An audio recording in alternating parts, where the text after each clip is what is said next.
Hi, Scott here from SEAT-CUPRA-NET. We are here at VW Group headquarters in Milton Keynes, and we are here with the brand new CUPRA Tavascan. And it is their first all-electric SUV. It's a big vehicle, as you can see, and it's the halo car.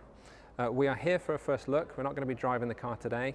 We hope to get it in the coming weeks and months to do a full review and test it on the road, and we will do a follow-up video here. But to now is just to give you a quick overview of the car. So as you can see, nice big aggressive front. The CUPRA logo sits here. Now this CUPRA logo actually lights up. This is a first for the group, and something that actually the other brands in the group, Audi and Golf, VW, are quite jealous about. CUPRA have managed to get through the legislation that this logo lights up at night. So when you are being followed by this car, you're going to see the CUPRA logo illuminated here. We've got the subtle CUPRA lettering here. And as I said, nice big wide mouth. You've got these kind of fins here in copper, and it's got this shark nose design that CUPRA call it, which we've seen on a new facelift Formentor and Leon, and will be standard across the styling across the range. If we come around here, you can see we've got the matrix headlights. Matrix headlights are available on the top spec Formentor and Leon, and again it's this standard, well now standard to CUPRA, these three triangles, which is really distinctive. The matrix headlight technology is really clever. We talked about those in a bit of in another video, but yeah, looks really good from the front. Okay, so now we're going to look at the side profile here. So we've got this line that follows the car all the way down here. It's kind of like a shoulder look. It's kind of hunched up here. And the black trim that starts at the front of the car follows the wheel arch and then all the way down the bottom here. And interestingly, it actually it's part of the door, which I don't think I've seen before on a car at all, actually. So if I open that, you'll see that it's built into the door itself, which I think is a nice design touch. Okay, so just before we go right to the back of the car, you can see here the lights. So CUPRA have this new light signature, these three triangles, and they've said that you will no longer see the model name on the car anywhere, on the back or anywhere, just in the light fitting. So you saw there it says Tavascan in the light fitting, but yeah, I really like the design of those lights. It's kind of got this 3D effect. So if we come down to the back of the car, as we've now seen on the facelift Formentor and Leon, it's not lit up currently, but the logo here and the coast-to-coast light, as CUPRA call it, illuminates as well. So this light bar goes all the way along the back there, and the roof line is really low and sweeping down here, down by the rear window. I really cannot see inside, it's really well tinted. And then we've got this kind of lip spoiler here built into the car, which follows that black round there on top of the lights. The CUPRA lettering is the biggest CUPRA lettering I've actually seen on a car. Obviously it's in proportion with the size of the car itself.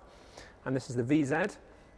We're going to have the specs of the UK models released very soon, and we'll be sharing those. And if you come down here, you've got this large black fake diffuser, and obviously no exhaust pipes, being an all-electric car. So on the interior, the seats are really comfortable. They are bucket seats, but these, in this one, they're not the new sab-out bucket seats that we've seen in the Formentor. It'll be interesting to see when we see the full range of this model, whether actually they'll be available in the top spec.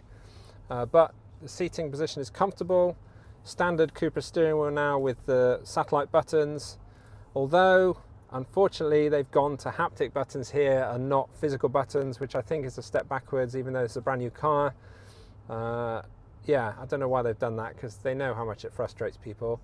Because it's an all-electric, it's got the similar small front panel here that you see in the Born. So it's very similar here, and probably the biggest screen I've ever seen in a CUPRA model here for the infotainment. It has got the backlit sliders, luckily at least, for the climate control, and yeah, it's a big screen. It seems quite responsive. We'll obviously do a proper test and take you through it when we do the full review of the car. We've got this, what they call this central spine here, which goes up on the car. We saw this on the concept, and this car is very similar to the concept car. And this lighting, I don't know if you better pick it up in the video, but the lighting strip goes all the way along the top here, as we've seen in Formentor and Leon. But also it's here along this effect here, which is the vents there start on the right, but there's a blue light here going all the way around, and it goes right under through to the other side. I do like this design, but it does get in the way of the charging port, which is down here. So you've kind of got to reach around it but it's kind of this like floating console effect. The material feels good. There's some LED lighting in the cup holder here. And it took me a while to work out what this was. I figured it was the armrest, obviously, but there's a button here, and then that pops open, and there's a really deep storage there with a light and charging point there. And I don't know if you better see, there are some USB-C charging ports here, which are lit down here. And we've been told this is also the refrigerated charging point, so it keeps the phone cool and doesn't get it to overheat. There is a sunroof in this model. And yeah, it feels quite spacious. As I said, want to get and drive the car when we'll go into a lot more detail about what it feels like to drive and actually operate and live in this space for a period of time. Ready?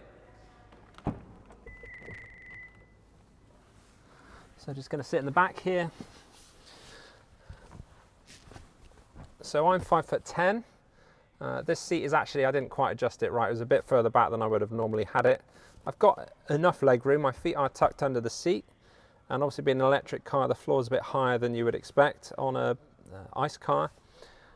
You've got these design touches on the air vents, so you've got the copper here, and you've got the heating controls. So you've actually got, looks like we've got heated seats in the back here as well.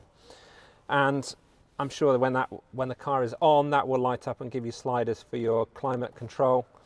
And then there's two USB-C charging ports at the back.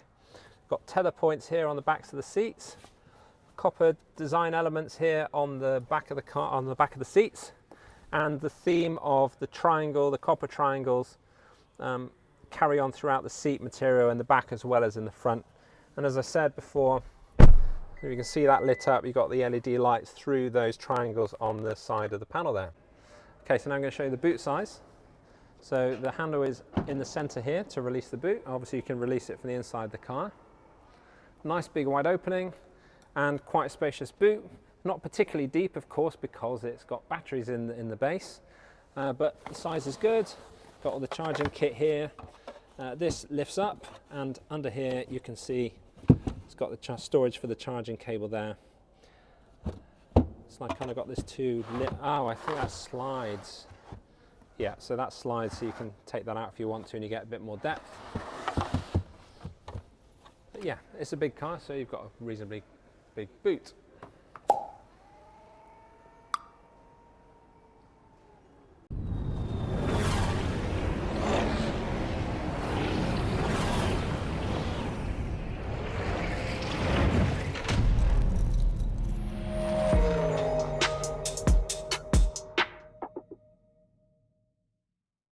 You can see it's got a nice design here. You've got this kind of swooping effect here that goes along.